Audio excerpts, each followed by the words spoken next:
नमस्कार. ओम भक्ती परिवारात तुम्हा सर्वांचे स्वागत आहे. शुभ श्रावण, श्रावणी सोमवार आणि शिवामूठ. लोकांचे खूप प्रश्न असतात. आपण एक एक करून त्या सर्वांची उत्तरं पाहूया. आता शिवामूठ म्हणजे काय हा पहिला प्रश्न. तर मूठभर धान्य देवाला व्हावेत, पूर्ण भाव, श्रद्धा, भक्ती आणि प्रेमाने, म्हणजे संपूर्ण मनाने, पूर्ण समर्पणाच्या भावनेने. आता मूठ म्हणजे काय, तर त्या धान्याच्या रूपाने आपण आपल्या सर्व चिंता, भीती, दुःख, समस्या, क्लेश, इच्छा, आभार शिवाच्या चरणी अर्पण करतो. आता कोणी म्हणे शिवमूठ का व्हावी? सर्व देवाच्या चरणी सोडल्याने आपलं मन, शरीर, आत्मा शुद्ध होते, ही मानसिक शांती लाभते, आपण जीवनातल्या चिंतांतून मुक्त होतो. आता पुढचा प्रश्न असतो, शिवामूठ कधी आणि कशी व्हावी? सर्व पूजा झाल्यावर शिवामूठ व्हावी. शंकराची सर्व पूजा झाल्यावर म्हणजे काय? कमीत कमी आपण दूध, पाणी, बेल, फूल या गोष्टी तरी व्हाव्यात. आणि जर तुम्हाला काही शक्य नसेल तर पाणी आणि बेल इतकं तरी व्हावं. आता पाणी आणि दूध का व्हावं? शिवलिंगावर पाणी वाहिल्याने मन स्थिर होतं, दूध वाहिल्याने मनाला शांती लाभते, बेल वाहिल्याने आपल्या अख्ख्या आयुष्याला स्थिरता मिळते. पण मंदिरातूनच जर तुम्ही पाणी घेणार असाल तर काहीतरी दक्षिणा पेटीत नक्की टाकावी. खरं तर घरातूनच पाणी वगैरे न्यायचं असतं, पण नसेलच जमणार, खूपच लांब राहत असाल किंवा एवढ्या लांबून पाणी नेणं शक्य नसेल तर तुम्ही ते मंदिरातून घेऊ शकता. अशा प्रकारे सर्व पूजा झाल्यानंतर शिवाला शिवमूठ व्हावी. मी ही शिवमूठ उभी व्हावी, फोटोत दाखवल्याप्रमाणे, म्हणजे अंगठा वरच्या दिशेला आणि करंगळी खालच्या दिशेला. आणि अजून एक गोष्ट नक्की लक्षात ठेवा, जेव्हा पण तुम्ही शंकरांची पूजा कराल तेव्हा शिव आणि पार्वती दोघांचीही पूजा करावी, कारण शिवलिंगात दोघही असतात. पार्वती देवीला नमस्कार केल्याशिवाय कुठल्याही शंकराच्या पूजेला मान्यता मिळत नाही. तुम्हाला त्याचा कसल्याही प्रकारचा लाभ मिळत नाही, सगळं फुकट. म्हणून बोला प्रेमाने, पार्वती पतये हर हर महादेव. सगळे विचारतात शिवामूठ कोणी व्हावी का? याबद्दल खूप काही चुकीचे विचार आहेत की फक्त विवाहित स्त्रीनेच शिवामूठ व्हावी. नाही, शिवामूठ लहान मुलं, मुली, विवाहित, अविवाहित, स्त्री, पुरुष कोणीही शिवामूठ वाहू शकतं. मी तर म्हणेन सगळ्यांनीच व्हावी. स्त्री म्हणजे अविवाहितने वाहिलं तर चालतं का? विधवेने वाहिलं तर चालतं का? स्त्री म्हणजे सगळ्या स्त्रियांनी व्हावं. लहान मुलीपासून विवाहित, अविवाहित, विधवा सगळ्यांनी शिवामूठ व्हावी. पुरुषांमध्ये पाहाल तर पुरुषांनी व्हावीच, पण पुरुषात जर विवाहित पुरुष असेल तर त्याने बायको सोबत जाऊनच सोबतच मूठ व्हावी अथवा शिवपूजन करावं. एकट्या पुरुषाने केलेलं पूजन शंकराला अमान्य आहे, त्याचा काही उपयोगच नाही. हा, ज्या दिवशी बायकोला मासिक पाळी आहे आणि घरात पालन होत असेल, म्हणजे जर बायको बाजूला बसत असेल 4 दिवस, तर एकट्या वाहिलेल्या त्या 4 दिवसातच फक्त मूठ मान्य आहे अथवा नाही. स्त्रियांच्या बाबतीत त्यांनी एकटीने केलेली शिवपूजा मान्य होते, पण सगळ्यांनीच शिव आणि पार्वती दोघांचीही पूजा नक्की करावी, आठवणीने. आता कोणी विचारतं, या श्रावणी सोमवारात उपवास करावा का? तो सगळ्यांना कंपल्सरी आहे का? तर एक शिवमुठीचं व्रत असतं, ते जे व्रत करत असतील त्यांनी नक्कीच उपवास धरावा. त्याच्या व्यतिरिक्त जे नॉर्मल सोमवारी, श्रावणी सोमवारी दरवर्षी उपवास धरतातच, त्यांनी नॉर्मल उपवास धरावा.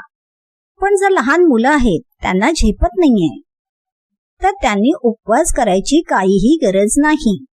पण तरीही त्यांनीही शिवामूठ नक्की व्हावी, यात काहीही दोष नाही, उलटा फायदाच आहे. शिवामूठ व्हायला उपवास करणं गरजेचं नाही. हा, पण संपूर्ण श्रावणात शाकाहारी राहावं सगळ्यांनी घरातल्या. आता उपवास म्हणजे काय असतं? उपवास असते त्यागाची परिभाषा. श्रावणी मार्गशीर्ष महिन्यात पूर्ण शाकाहारी जेवण घ्यावं. गणपतीचे 11 दिवस आणि देवीचे 11 दिवस त्याही दिवशी शाकाहार घ्यावे. आणि व्यसनांचा त्याग करावा, जसं की दारू, सिगारेट, तंबाखू, गुटखा किंवा काहीही. आता भरपूर लोक विचारतात, शिवामूठ वाहताना काही मंत्र आहे का?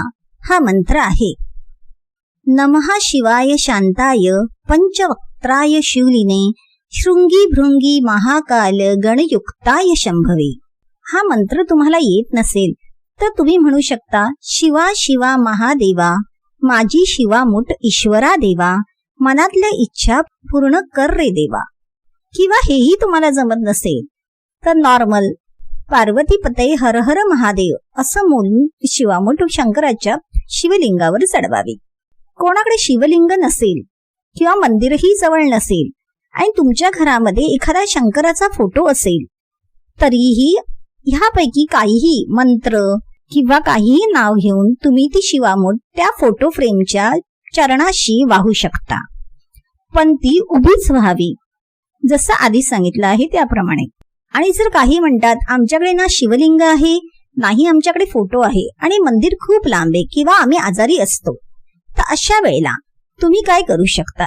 अशा वेळेला तुमच्या घरामध्ये चंदन किंवा गंधगोळी किंवा काही असेल तर त्याचा एक टिपका तुम्ही तुमच्या जे पण देवपूजेचं घर आहे शंकराच्या नावाने तो एक गंधगोळीचा टिक्का लावून त्याच्यावर फूल वाहून किंवा त्याच्यावर बेल वाहून त्याच्यावर तुम्ही शिवामूठ वाहू शकता. दुसऱ्या दिवशी ते सर्व निर्माल्यात घालावं आणि जे तुम्ही गंधगोळीने जेही टिक्का लावलेला आहे ते ओल्या कपड्याने त्या कपड्यावरचं पुसून घ्यावं. आता जे आपण वर मंत्र सांगितले 3 प्रकार, त्यापैकी काहीही म्हणत आपण शिवामूठ व्हावी. आता मुठी किती व्हाव्यात? 1 अथवा 3 मुठी व्हाव्यात. आता जर तुम्ही 3 मुठी वाहणार असाल तर एक वेळ मंत्र बोलून 1 मुठ याप्रमाणे 3 मुठी व्हाव्यात.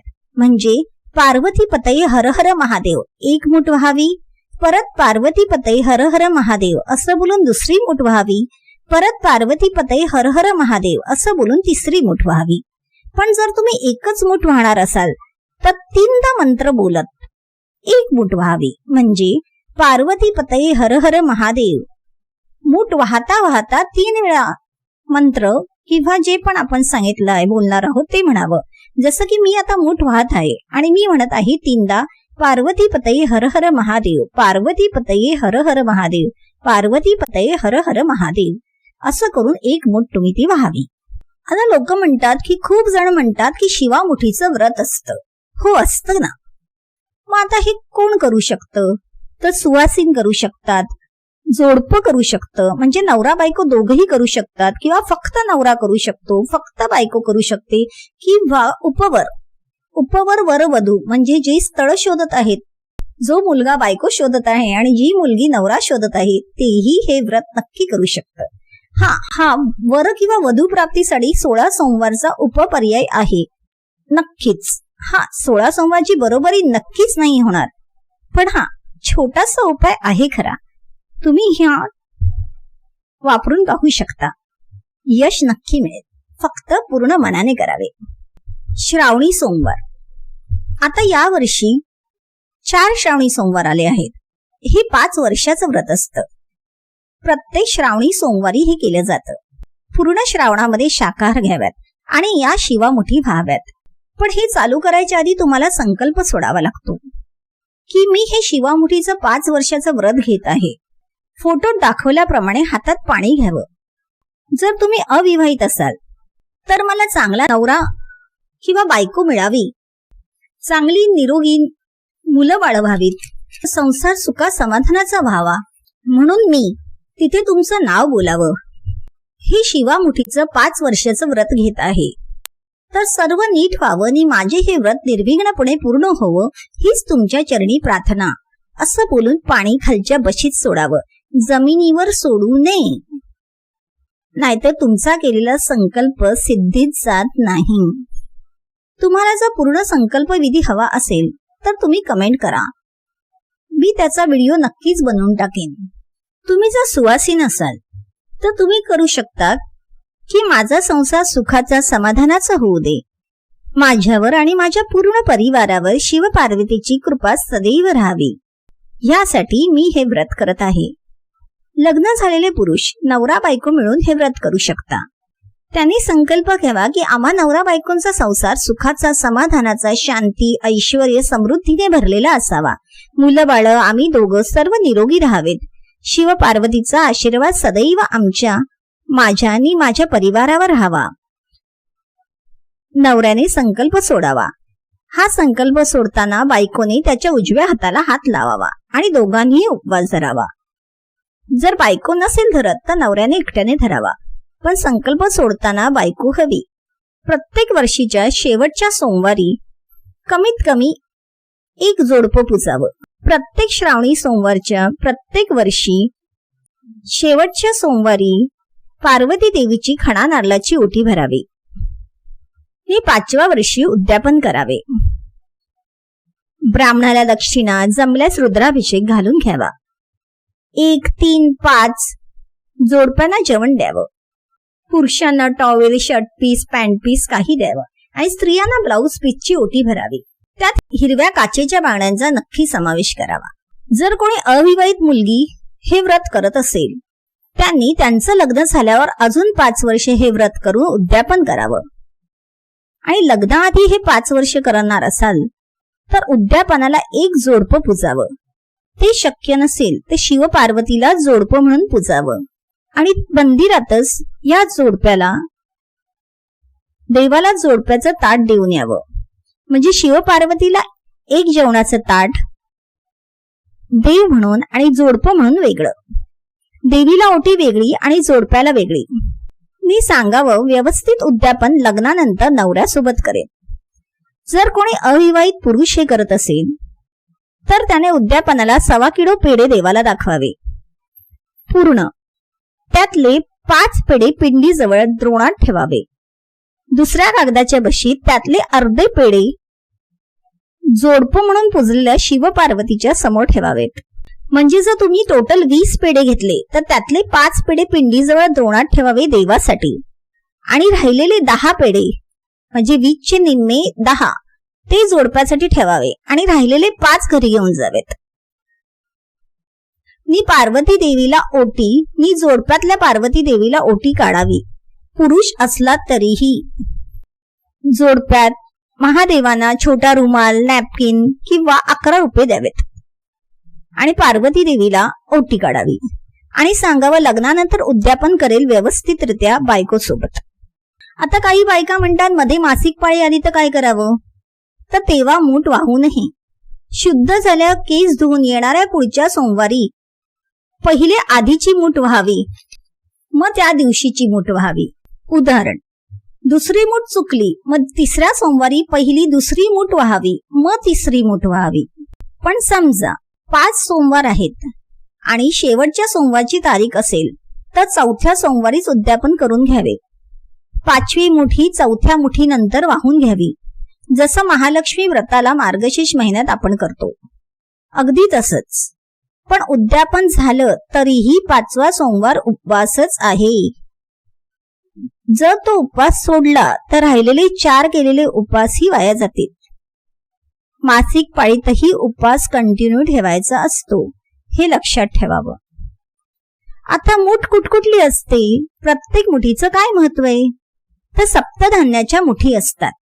सप्तधान्य देतात तांदूळ, पांढरे तीळ, काळे तीळ, हिरवे मूग, जवस म्हणजे आळशी, सातू आणि गहू.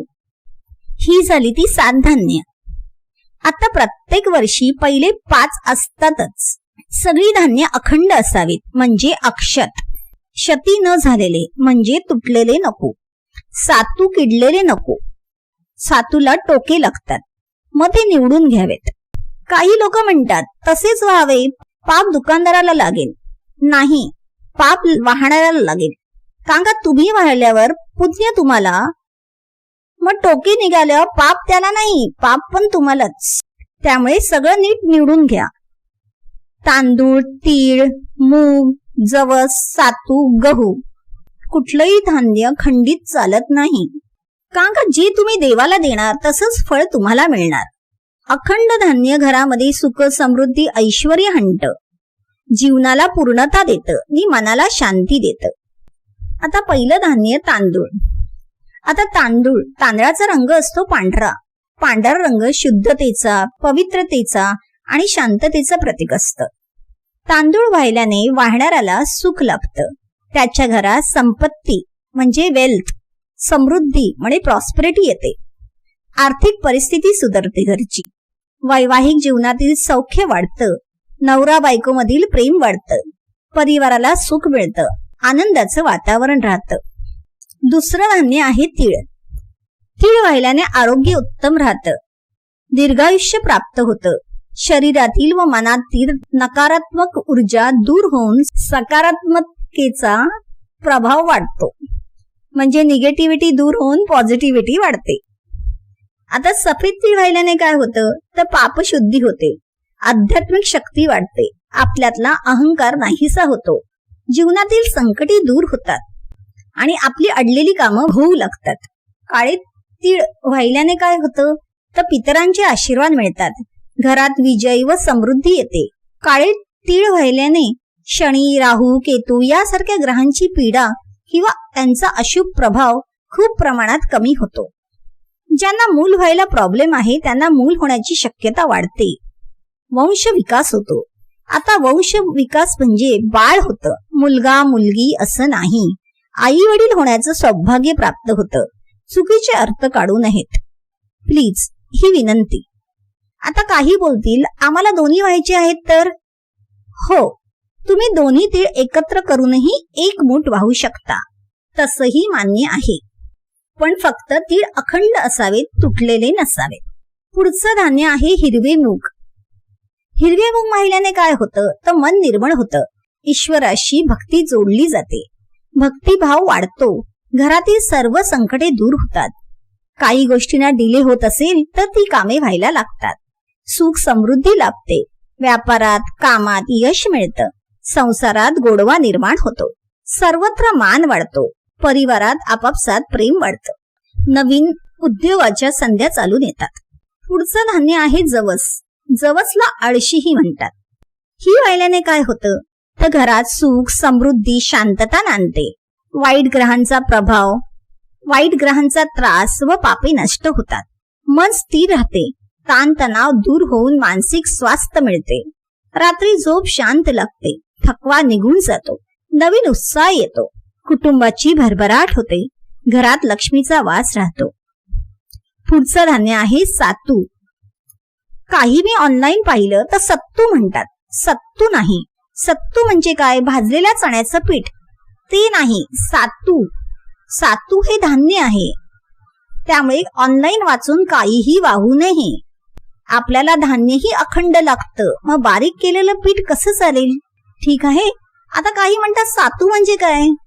सातू म्हणजे ज्यातून गहू निघतो ते सातू. आता सातू वाहिल्याने काय होतं तर सातू वाहिल्याने घर अन्नधान्याने भरतं. पुण्य वाढतं. आरोग्य मिळतं. प्रगती होते. आयुष्याला स्थिरता मिळते. आयुष्याला योग्य दिशा मिळते. पुढचं धान्य आहे गहू. गहू वाहिल्याने काय होतं वंशवृद्धी म्हणजे संतती सुख प्राप्त होतं. परिवाराची भरभराट होते. ज्यांना मुलं नाहीत त्यांना मुलं व्हायची शक्यता वाढते. ज्यांना मुलं आहेत त्यांच्या मुलांना आरोग्य, परीक्षेत यश, नोकरी, धंदा मिळतो. त्यामुळे मुलांचं आयुष्य सुखकर होतं. नि अनुरूपे आई वडिलांचंही. तसंही आई वडिलांना मुलांच्या सुखापेक्षा अजून काय हवं असतं, हो की नाही? हा आहे प्रत्येक धान्यामुळे होणारा लाभ. लोक म्हणतात काळे तिने कलोंजी एकच आहे का? तर नाही, ते वेगवेगळे आहेत. का कलोंजी म्हणजे कांद्याचं बी असतं आणि काळे तीळ तीळ असतात. त्यामुळे कलोंजी आणि काळे तीळ हे वेगळे असतात. चला मग सर्वांना हा श्रावण सुखकर नि फलदायी व्हावा ही शिव पार्वती चरणी विनंती. यावर्षी कोणत्या मुठी आहेत शॉर्ट व्हिडिओ दाखवेनच. नि तुमचे काही प्रश्न असतील तर तुम्ही कमेंट मध्ये विचारू शकता. मी यथाशक्ती माझ्या अल्पबुद्धीने ती उत्तर द्यायचा नक्की प्रयत्न करेन. तोवर शुभ श्रावण नि पार्वती पतये हर हर महादेव. तुम्हाला जर हा व्हिडिओ आवडला असेल तर तुम्ही व्हिडिओला लाईक करू शकता, शेअर करू शकता. ओम भक्ती परिवारात तुम्ही जर नवीन असाल तर तुम्ही चॅनलला सबस्क्राईबही करू शकता. बाजूची नोटिफिकेशनची बेल देखील दाबू शकता, जेणेकरून मी नवीन व्हिडिओ टाकताच तुम्हाला लगेच कळेल. धन्यवाद.